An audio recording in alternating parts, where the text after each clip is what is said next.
I'm going to say something unconventional, so I want you to bear with me and keep all sharp objects from flying at me.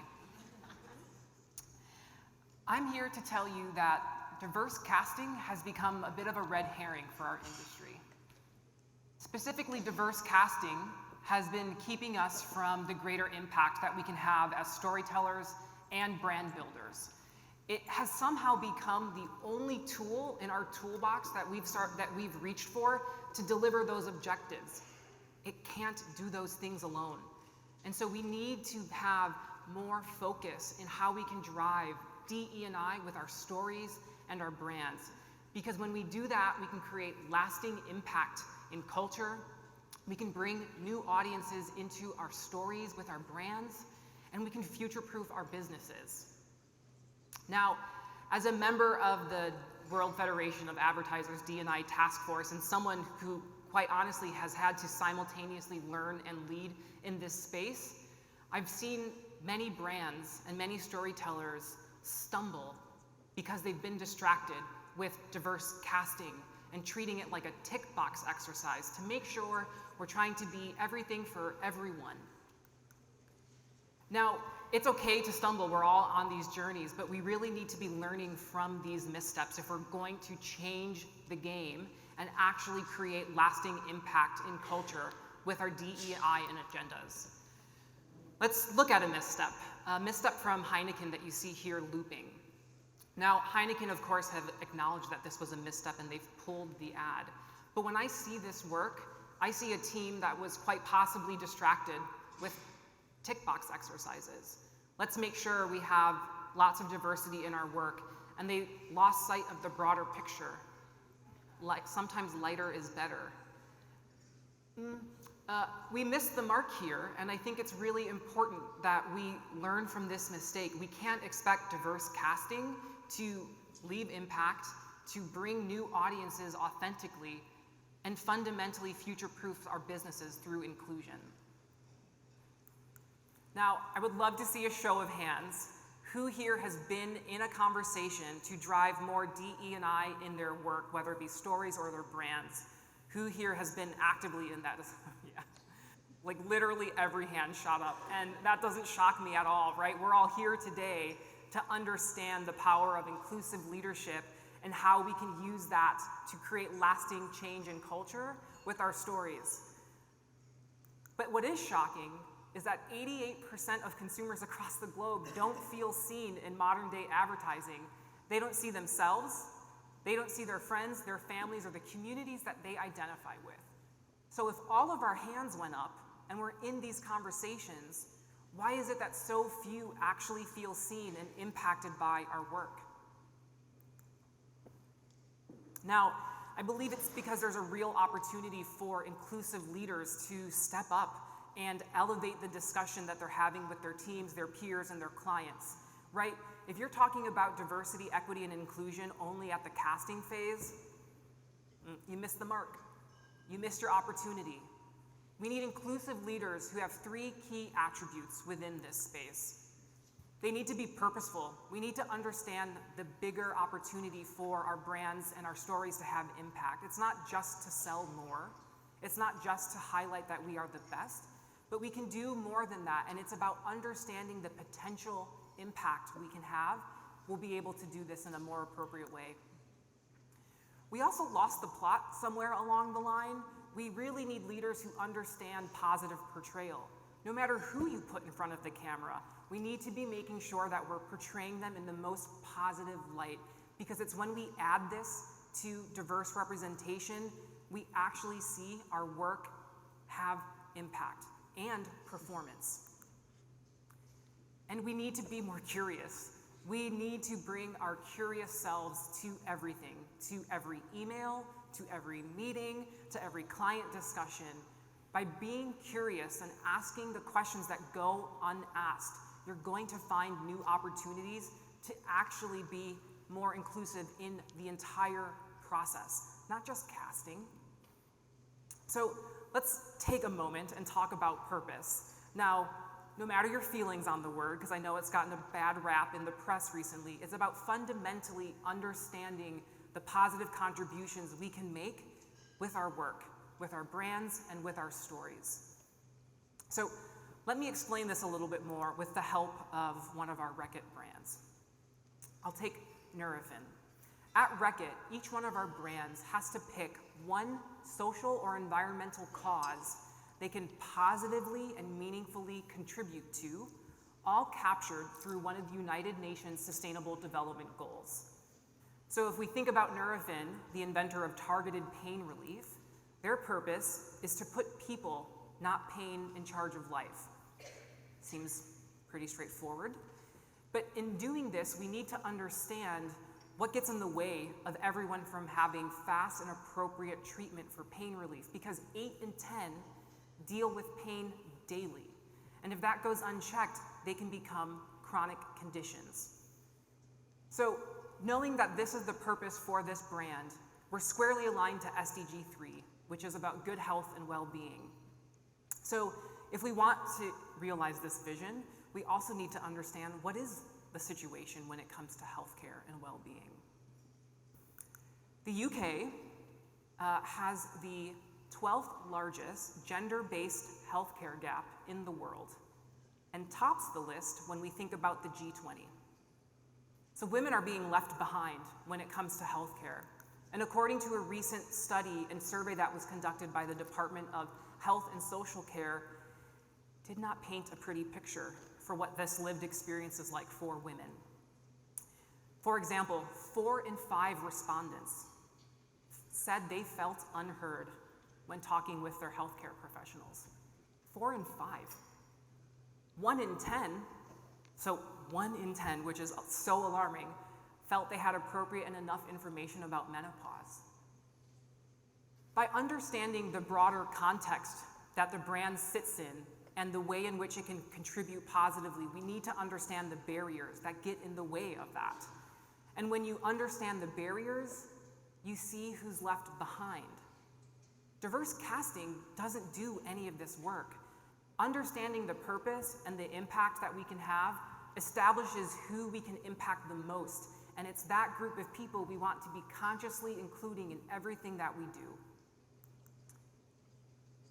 So whether you know who you are going to be putting in front of the camera or not, it's important that we do it in the most positive way, because if we leave everything to diverse casting, we end up with some of the missteps like we saw in that Heineken, and worst case, we can do real harm to culture. And so this is the second point. We need to really understand the power of positive portrayal. Portrayal is the combination of everything that you do, from your research to your script writing, to the choreography, to the lighting, to who you cast and how you cast them. And it's important that we add this on top of diverse representation. You may have seen this work. I saw this work and was alarmed at how quickly my bias was triggered and surfaced. In 3 words, imagine a nurse, boom, a woman in my head. And as someone who's a practitioner in this space, I had hoped for better in myself, that I wouldn't be so easily brought to see the bias that I had. But it really made me think, if in 3 words and an instant, my bias was immediately surfaced, how many opportunities do our bias have to come up during weeks-long creative processes? We have lots of opportunities for our bias to show up. And so I wanted to understand what that might look like. So let's take a look at this ad from the NHS, encouraging people to stay home during a spike in COVID. If we think about diverse casting, okay, we see some variety in skin tone. That seems to be, good. And so, great, we have this ad that was pushed out. Now, what I love is that a member of this community, the Creative Equals community, decided to show us what the power of portrayal actually looks like in this version that they produced. In this version, we see men who are doing household chores and domestic labor. In the first version, what do we see? We see one man, and what is he doing? He's just like hanging, watching TV. Cool. While COVID's happening, in the first version, women are shown as solely responsible for the household responsibilities and unpaid domestic labor. right? So I think we have a positive portrayal of men, right, because they're not lazy in the second one. But importantly, it's also a positive portrayal of women, because this version pushes against the notion that women are somehow exclusively and solely responsible for these duties.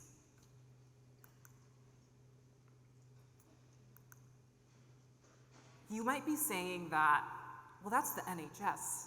We're the industry. Like, we're well above that. But we're not. According to the Gina Davis Institute for Gender Representation in Media, still, to this day, our stories feature 1.5 times more men in highly skilled and professional roles. To this day. And inclusive leaders need to be asking themselves, is this okay? How do we feel about this? What is the larger impact these choices, these visuals that we've been pumping into culture and society for decades might have? According to a University of Illinois study, it found that girls as young as the age of 6 start to lose confidence in their own intelligence and brilliance because of the way we present in media men and women in specific roles. So we have to ask ourselves, is this what we stand for? Is this the creative impact we wanted to have? Hopefully not. So let's also think about the context of healthcare, right? If we're talking about Nurofin's purpose and thinking about how women are being left behind in these scenarios, we find when we are doing analysis of thousands and thousands of online ads as part of our journey at Reckitt to learn, we wanted to see, how does the category show up? How do we show these common characters? Well, 2.4 times more often we see men as highly skilled healthcare professionals like doctors and surgeons. Women are cast as nurses, hence that ad works so well. And when we layer on skin tone, light skin talent is 3 times more likely to be cast as highly skilled healthcare professionals like doctors and nurses. We can do better than this, and I think it excites me to see that so many of you are already engaged in these discussions, because it's going to be us who inspire those around us to think differently and to think about the implications of these choices. But let's look at another example of an ad to see what we can learn about portrayal.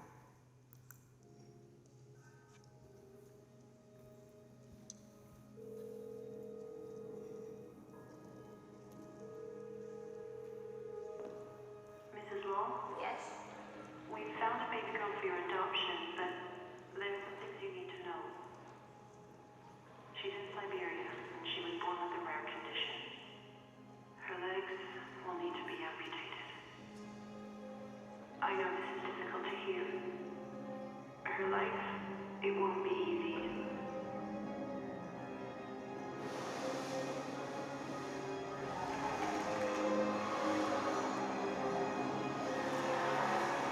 Mrs. Law? It might not be easy, but it'll be amazing. I can't wait to meet her. We believe there is hope and strength in all of us. Toyota, proud partner of Team USA. All right, quick show of hands. Who saw a positive portrayal of the mother in the story? Right, okay. Another raise of hands. Who saw a positive portrayal of our Paralympian, Jessica Long? Hands? Okay. Same amount of hands, maybe not as high, maybe a little bit less confident. When this ad launched, it was universally praised. It was praised because we're highlighting a story of a person with a disability who are so often not represented in media. It was praised for being moving to talk about those stories. However, that praise came from mainly abled bodies. Critical Access, which is part of the disabled list and reports and analyzes the representation of people with disabilities in media, laid out why this portrayal is problematic. First, the story's about the mom.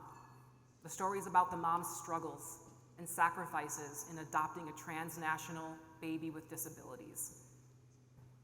And their life only gets good because of her exceptional athleticism. She's framed in dark, moody, brooding choices and resolves with her status as an Olympic-level athlete. Critical Access lays out that this is a common trope used to describe the lives of the disabled community, specifically how they, as children, are burdens to their family, but can only be successful through physical athleticism and exceptionalism.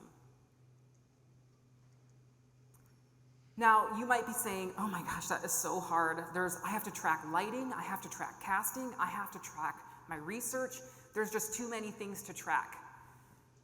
A study done by Kantar that measured ads across the globe and sectors to look at the impact representation and portrayal have in advertising found that ads that only rely on diverse representation are not powerful and do not drive commercial performance. They just don't work. Our audiences have become much smarter. They understand when they're being pandered to. And so we really can't rely on diverse casting to drive lasting impact in culture, to bring in new audiences in an authentic way and actually drive our businesses. It's not working. But when ads have both portrayal and representation, they were powerful for the audiences and driving short-term sales likelihood. So our inclusive leadership has to think about portrayal on top of representation. We can't just think about diverse casting. And that sounds hard sometimes because you might not have a client who's into that. They may not have the same shared vision, or you might be coming into a project mid-brief. But this is where the third aspect really comes in. You need to be curious. Your curiosity is really going to change the game in these micro moments, and they will have a lasting impact in the work that you do and the teams that you create. Now, I can hear myself a little bit, and that sounds a little woo-woo, like, oh, be curious. What does that actually mean in the context of creating stories and building brands? I want us to imagine a common scenario we have. You're being briefed. You're being briefed and told, here's the core audience that we want to involve. Here's the lived experience and the day in the life, and we're hearing things labeled as human truths. A curious leader is going to be like, whose voice is artificially amplified in this research and in this insight? And whose voice has wholly been left out? It's in these provocations and discussions you will understand how you can be more inclusive in everything that you do from the beginning. And like we've seen, we need to be mindful of all of the visual cues that are in our work because they, in combination, drive the portrayal. One example where I like to bring curiosity to is at the casting brief stage. So often, our casting briefs are written in a way to describe what we want to see on camera. So if we're depicting a scenario in the house and a family, I would love to see a pan-European woman who's 25 to 45. That's what goes in the casting brief. I want us to change that. I want us to write what the portrayal we want is, not the physical attributes that can be seen. So instead write, I'd love to see talent who can act naturally with children if we're going with a story in a home with family. It's in these types of opportunities we can really change the game and do better than just diverse casting being our fix-all. And if you couldn't tell, ask, and ask questions. It is in these questions you are going to find more opportunities to drive actual impact in our work versus tick box exercises that we've kind of fallen into this habit. And if you are hungry for more questions, I would love you to download this guide from the WFA. It has questions that you can bring to your day-to-day at every step of the creative process and bring that curiosity into your meetings later today, tomorrow, and moving forward. Now, we've covered a lot of ground very quickly, but to recap, we need to bring more purpose into the work that we are doing. We need to better understand the impact our stories can have and make positive contributions to society. We can't leave everything up to diverse casting. We need to better understand the power of positive portrayal. So much goes into the work that we are doing. We want it to be positive and have that positive impact. And we need to bring our most curious selves to the work every day. It is so critical. And I want to thank everyone, and especially the Creative Equals team, for giving us the time to be here together to really bring out our inclusive leadership to make an impact. It is when we are purposeful, we understand the power of positive portrayal, and we bring our curious selves to everything we do, we can leave a legacy in this industry that we can all be proud of. Thank you.